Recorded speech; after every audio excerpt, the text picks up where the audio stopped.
Hello and welcome to Virtual Concert Hall's live music channel. My name is Chris Au and I have with me the co-founder of Virtual Concert Hall, Anna Ostenskaya. Good day, everyone. I hope you're enjoying beautiful weather we have this weekend. And it's a great pleasure to be co-hosting this show with you, Chris. We are in for a really interesting treat today. Absolutely, and this because it's part 8 of the documentary of Beethoven's Symphony No. 5, written and narrated by Lawrence Rapchak, created by New Media Productions worldwide and Virtual Concert Halls, and produced by Architects of Music. And this incredible collaboration, for which we are very, very grateful with the Architects of Music and Lawrence Rapchak and Steve Robinson, is the result of all of our passion for bringing the audiences and musicians together in real-time musical performances. And today's program, I want to just give a little bit of a hint, is very, very surprising. Lawrence Rapchak, as a narrator, as a creator of this concept of these programs, is taking just as many unexpected turns as Beethoven himself. And we are, as always, here to bring those live programs to our audiences and bring the musicians from around the globe.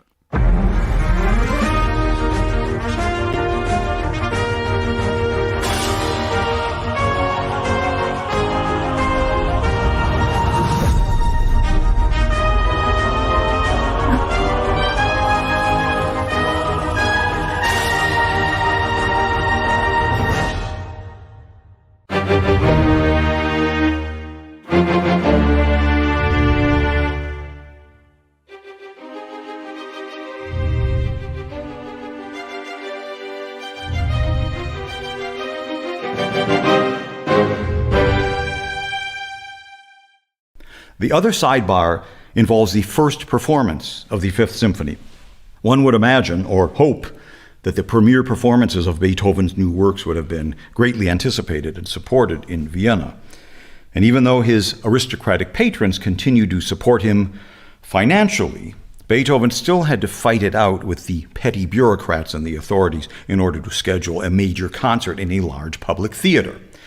And as usual, Beethoven also had to act as his own producer in organizing one of these Academy concerts. And since they occurred only once every few years, there was plenty of new music to present to the public. Beethoven was finally granted the use of the popular Theater an der Wien for the evening of Thursday, December 22nd, 1808, 3 days before Christmas, when the theater was unoccupied and unheated. And that's as much as they would give him. Beethoven also organized the orchestra and the chorus, which he conducted. He was a notoriously erratic conductor. The music was all brand new. The player's music was freshly copied and filled with mistakes, and there was approximately 4 hours playing time of music to be rehearsed in a very short time. Believe me, this is a recipe for disaster, especially with an audience sitting in a dark, freezing theater. You may know Beethoven's delightful one-of-a-kind work, his Opus 80 Choral Fantasy. It begins as a lengthy improvisation for solo piano. Then it becomes a set of variations for piano and orchestra, and it culminates in a grand finale complete with 6 vocal soloists and full chorus. I love this piece. It is just so terrific. Well, it was composed especially as the grand finale to this concert, which explains its oddness in design and its performing forces. So this mammoth concert began at 6:30 p.m., and it included, first, an aria for soprano and orchestra, A Perfido, 3 movements from the lovely Mass in C major with soloists and chorus, a lengthy solo piano improvisation by Mr. Beethoven, the brand new choral fantasy for all the performing forces as a finale. Now, wouldn't that be enough for one evening in a cold theater? Well, the concert also included the world premiere performances of Beethoven's Fifth Symphony, his Sixth Symphony, the Pastoral, and the Fourth Piano Concerto with the composer as soloist, all on the same program. And somehow, it all happened.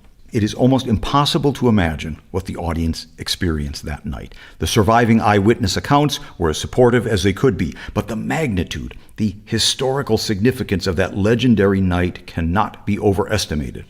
And as massive a pain in the neck as it was for everyone to sit through this thing, what would any of us give to go back in time and freeze along with that audience and hear what took place on the evening of December 22nd, 1808? Well, it's really quite inspiring when you think about it, isn't it? Right. Aren't you all surprised by how that was presented? What it took to present those incredible masterpieces, which are known to practically entire world now, when they were just written. And I'm really appreciative of Lawrence Rapchak, including this these facts of the first premiere of those works into his narration about the symphony. A lot of times musicologists seem to shy away from this kind of information because, it's not technically relevant to the structure of the symphony, right? But it's very relevant, in my opinion, to understanding Beethoven as a person, and therefore understanding it more profoundly, Beethoven's music as what it is and what it meant and what he was communicating. Everyone is aware of the fact that Beethoven was very much into the theme of struggle and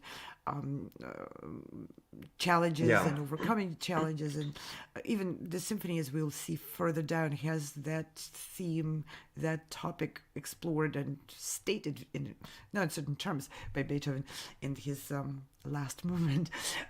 But anyway, what life circumstances led to Beethoven's aesthetics and his approach to the structure, his approach to the storytelling, and especially what he did, how he responded, how he handled his own creative process, but not only how he handled presenting and pushing forward his music when it was newly composed and not easily accepted, and of course not easily accepted. All new music is not going to be easily accepted. It's a given fact. But what Beethoven did and how he spent his time and effort in publicizing and letting people know about what his music is, and that is very relevant to understanding his musical stories and his music. And this is also very, to me at least, very relevant to answering the question, how and why was he such a genius? It's part of it. It's not all of the answers, but it's one important piece of the answers. And Lawrence really made it very illustrative. I think it's really amazing you bring that up. There's a tendency for young musicians or of all sorts to feel like, at least in the public eye, that things are given to them on a sort of a silver platter. Things should just be given to me. It's not so much the entitlement, but maybe the way in which we see other people's careers rise. We feel like, I just have to be a replacement for them when someone falls sick, and then I'll have a career. Or I'll just need to, win this competition, and then I'll have the best career of my life. Or I just need to win this job. Or I just need to, study with this composer in order for me to have my works premiered, and they'll connect me with all the great people.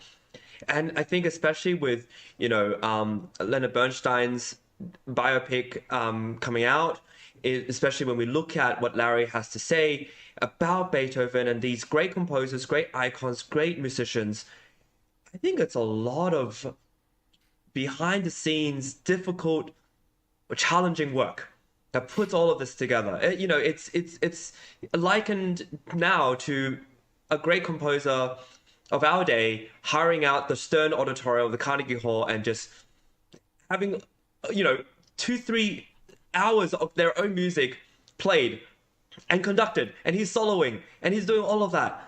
I don't see anyone doing that unless they were given that opportunity because some wealthy donor was going to pay for it.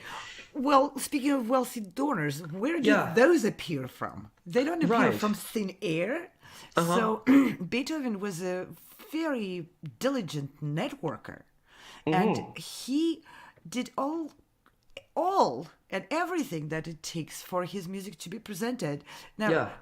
you're right, but likening this concert to hiring a Stern auditorium at the Carnegie Hall, hiring the orchestra, hiring the choir, Yeah. conducting all of it, copying, by the way, all the parts by hand, or hiring Yes. someone to copy that. Yeah. And on top of it, publicizing, inviting the audience, and making sure they're locked in and actually listen to the end of the concert. Yeah. Minus the heat. So plus Totally, the totally. cold. And Yeah. also Beethoven went through extraordinary lengths of applying for grants and sponsorships, and very often than not he was turned down. Now, can you imagine someone with less resilience than this man getting turned down and not getting the Stern auditorium because, well, what the heck you're going to present there? Some new concert or new music? Who cares about new music? All of that stuff. Being turned down and not giving up and still doing it on top of composing. It's very natural for the person to say, well, I'm a composer. I need to dedicate my time to composing. All this organizational, managerial stuff should be done by someone else. But what if it doesn't get done by someone else? And Beethoven, of all people, was probably one of the most entitled to all the managerial stuff to be done. Oh, he had the gift, he had the talent. He studied with Haydn. Yeah.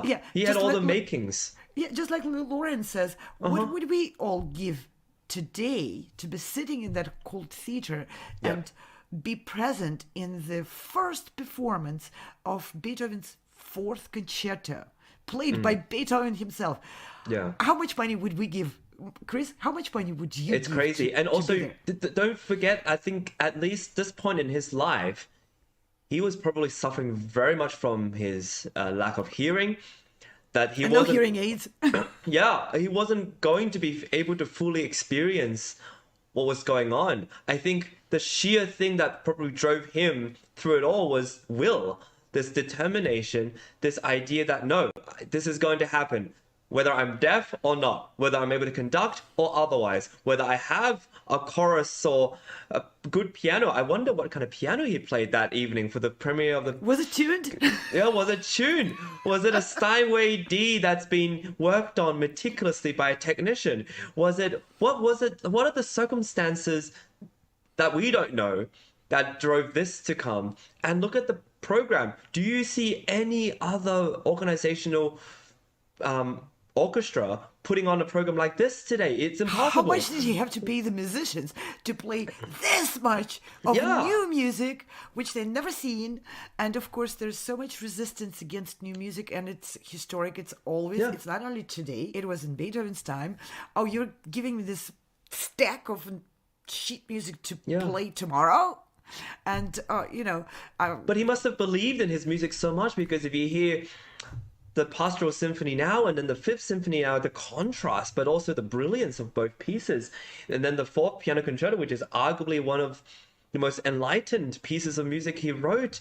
Then we have the Choral Fantasy. This is just blockbuster after blockbuster. And he didn't spread it out through many days. He just said, sit down and let me show you what I have to offer. I think this is a very strong point you're bringing in. I want to catch on what you just said. His own way of valuing his music. Mm-hmm. Where did he draw that much power and that much will to doing all this administrative, organizational, to put himself up for 6 hours of a concert, conducting and performing it on all of the stuff which was involved with that, and even what Lawrence Rapchak is mentioning, getting the theater itself was a hurdle. Yes. And he got it for the day when nothing more important was happening there. 2 days before Christmas. Who goes to a concert 2 days before Christmas? Ask any manager, they'll say that's a bad date for the concert, because people go to see Nutcracker was not composed yet. Maybe other ballets, other operettas. It's a Yeah, they might be watching their version of the Nutcracker. I'm sure And there especially were with other Viennese versions. waltzes and these amazing other fun events. And yet For God's sake, people go shopping, and they always did during the 2 days before Yeah. Christmas. And it's a bad idea to put 6 hours worth of new music 2 days before Christmas in the cold theater. But Beethoven couldn't get the theater for another date, for a more suitable date, and he agreed to that anyway. So what is driving the man to not compose in the time when he was organizing this concert? He was not composing anything, and he's a composer, right? He needs to be on that pedestal. Just focus on my art. No, he didn't. He ran around hiring musicians, arguing over logistics, solving a ton of logistic problems which have nothing to do with composing symphonies. What was that which was driving the man to do the job which he was not required to do? He could just play a victim and say, okay, well, I composed this timeless masterpieces and nobody wants to put it up on the theater. I'll just put it in my table and screw the rest of the world, let you live without my masterpieces. So many people go that route. He didn't. And I think you really voiced the actual very important answer to that. It's his own respect for his own creations. Now let's roll back to the previous programs which we watched with Lawrence Rapchak, taking us through the architecture and the structure of movement by movement. Yeah. And let's see how much thought Beethoven put into every single note, into every single event of that story. He created it. He created the plan. He created the story. He chose the key of C minor. He chose every single transition inside it. He orchestrated this for brass, this for strings, this for... He really put all of his effort. And he knew that when he puts all of his effort, that manifests a tremendous God's gift of talent which he was carrying, his ability to not only dedicate himself, but to have this kind of product as a result of dedication. Because some other people may dedicate themselves fully just like he did, but not have a masterpiece. He knew he created masterpieces. Well, And he was humble enough to say, well, me as a humble human being, a person, I'm going to serve my gift to the full extent, and I'm going to serve the product of that gift to the extent of do whatever it takes so that it goes out to the people. It's Beethoven as a person shines through this little episode, through this. I mean, it wasn't a little; it was a major event, I'm sure, for him to manage. But if we stop looking at Beethoven as a, historical figure, but get a bit on a level of humanity with this person, then we can learn so much from his humbleness, his respect for his gift, his respect for his product, and his willingness to serve him, those plus the humanity. And I want to put out another question. What would have happened if Beethoven did not serve his own gift, his own talent, and his own works? And if he did not push out his music with this much effort in other areas, would we even know his music? I mean, it's hard to say. It's really hard to say. I mean, I think we have to be really grateful for Czerny, Carl Czerny, one of his students. We have to be very grateful for Franz Liszt, also for continuing his to transcribe it for piano and then playing it often. I think we have to be grateful for a lot of people who fell in love with his music and saw the genius in it too. So there's the people after. I think it's obviously the answer is yes. Like he needed to have done this. I think another way to look at it, especially to take lessons from it from our modern day, is to realize that nothing of a true long-lasting legacy ever really comes easy and without challenge and without having to really try things, be rejected, put yourself out there. And it's so easier said than done. I think it's the modern day era has afforded us so many privileges. You can hear how your music sounds with Sibelius, playing all the different instruments, and you can hear what it sounds. Beethoven probably couldn't even hear it, even with the orchestra, because he just had it all in his head.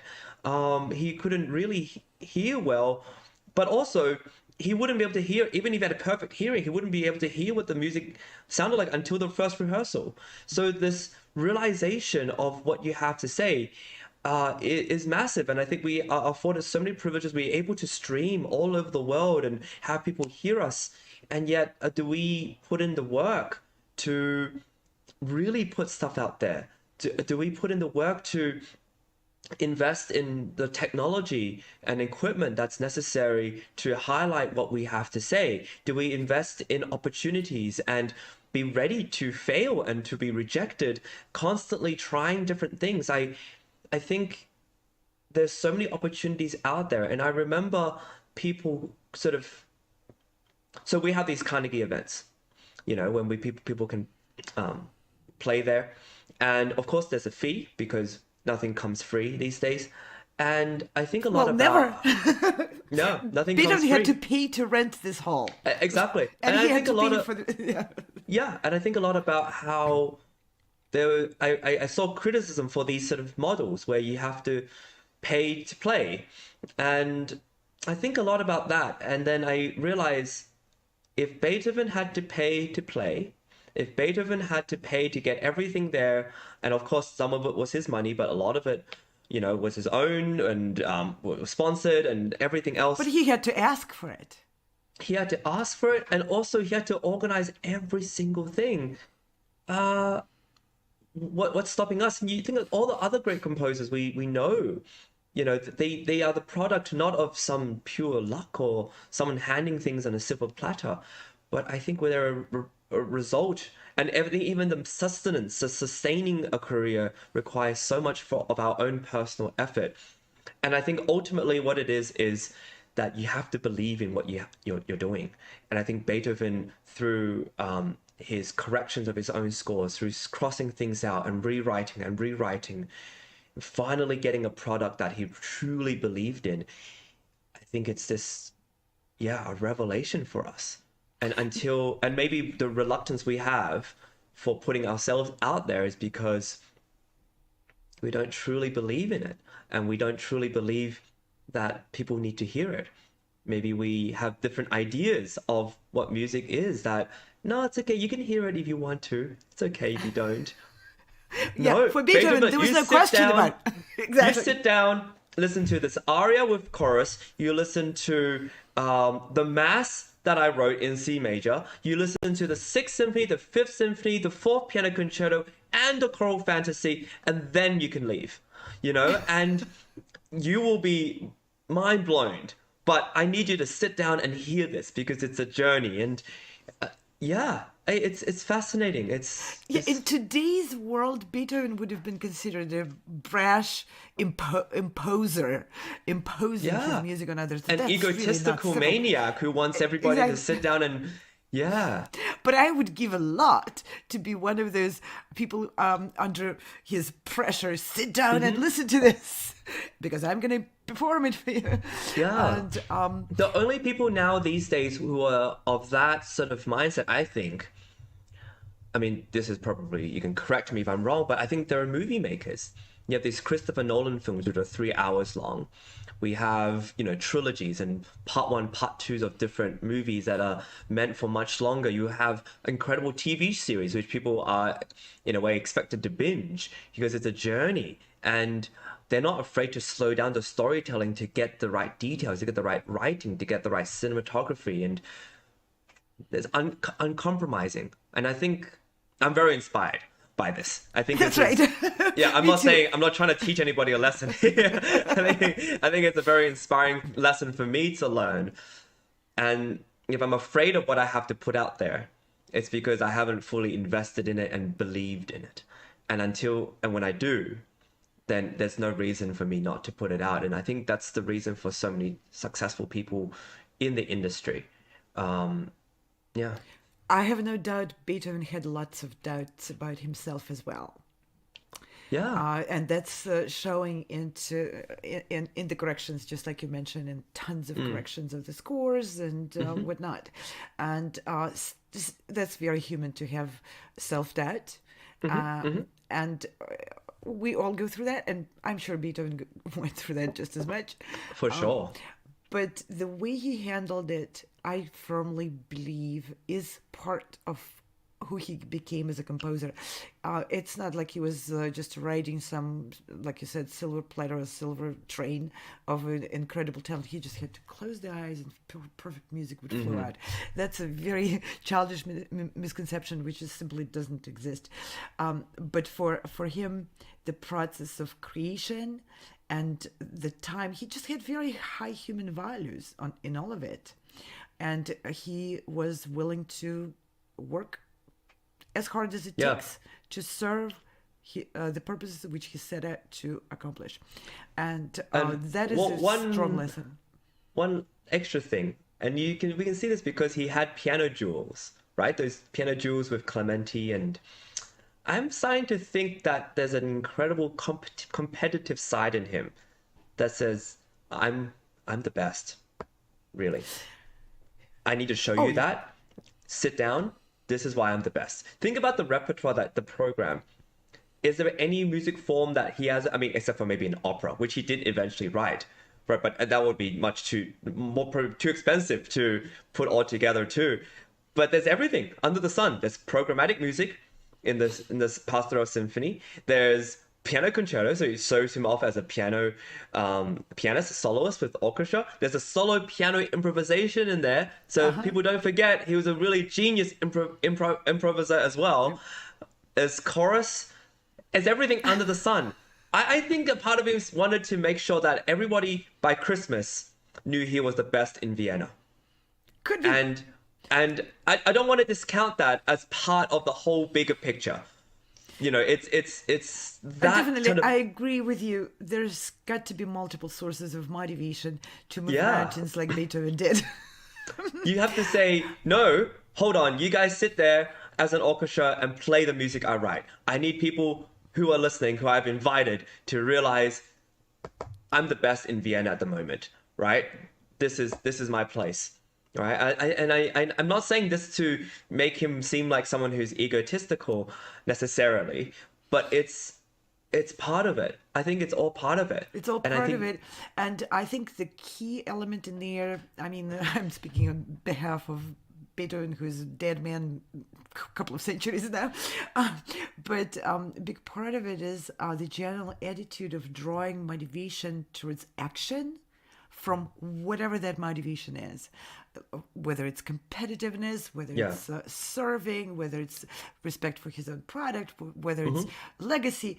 All of these motivations exist, but some people like Beethoven just somehow cracked the magic of drawing motivation as a call to action from all those sources. And that's, for me, a very important lesson here too. Maybe when you become more and more deaf, you stop listening to the haters and you just start listening to the inner voice that says, screw them all. I'm going to show them. From what I know of Beethoven's epistolar legacy, he was not deaf to haters. It hurt him, and he never was able to turn a deaf ear to haters. Sometimes that's the fuel that you need, right? With the letters people write about how you play or what your music is. It's really, really, this is a great topic for us to talk about, and I think Larry really put a great little stimulus for us. It's a short video, but we really, really inspired us to have this conversation about what it takes. What it really even takes. The placement of this topic at the end of the third movement, before we move with Larry Rapchak to the fourth movement, has its own meaning, and people are going to find out when they see the next chapter of this series. So it's very well planned, and there is a reason why Larry has this little detour into Beethoven as a manager, Beethoven as a music presenter, Beethoven as a producer, where it is. I'm not going to say more. It'll be shown in the next episodes. So tune in for the next part. And for now, we're going to give a big hand to the team because it's a big part of putting all these videos and things together so that you can enjoy and understand the genius of Beethoven. New media productions, virtual concert halls, architects of music, and of course, the amazing narration by Lawrence Rapchak. And I want everyone to also check out Architects of Music website and their channel on the YouTube, because there you will be able to see more of those productions. And also, speaking of self-management and producing, I would like to invite everyone who is watching to consider being part of our music and musicians daily live shows. If you have a project which you care deeply about and you want people to know about it, maybe learn from Beethoven. Sit down and watch it. We are here and we produce these programs with the same purpose as Beethoven had, because we believe in what musicians from around the world are bringing today. We believe in your projects. We believe in the value of it, in the power of it to change the world for the better. For lack of a better description, this may seem naive, but we actually do believe in it. And so please check out our websites, soundexpressivecompetition.com, progressivemusicians.com, callorchestra.com. Learn more about the productions of the virtual concert halls at virtualconcerthalls.com. Get in touch with us. Send us a message. We are on over 50 channels on all the major platforms. Get in touch with us. We would be happy to share your project, your educational system, whatever that is you think is valuable enough that you want to bring it to the rest of the world. We are here to support that. Amazing. And that's really a big part of what we do, and elevate other artists and put things out there so that you can enjoy and share the brilliance of our fellow musicians in the past and in the present. And with that, we'll see you next time for part 9, which will delve into the 4th movement of this amazing Beethoven Symphony No. 5. See you next time. See Bye you. for now. No matter where you are or who you are, music connects us all. We started with a dream, but now we are paving the future. Welcome to the Sound Espressiva Global Competition. Fully virtual, yet bringing musicians closer together than ever before, now on a global scale. True live, inclusivity, diversity, connection, community, an extraordinary array of judges. Get noticed by companies all over the world. Prizes, scholarships, performance opportunities. Apply to be a part of the most exciting congregation of artists like nothing you've ever seen before. We guarantee quality and leave no musician behind. We can't wait to hear you on the virtual stage.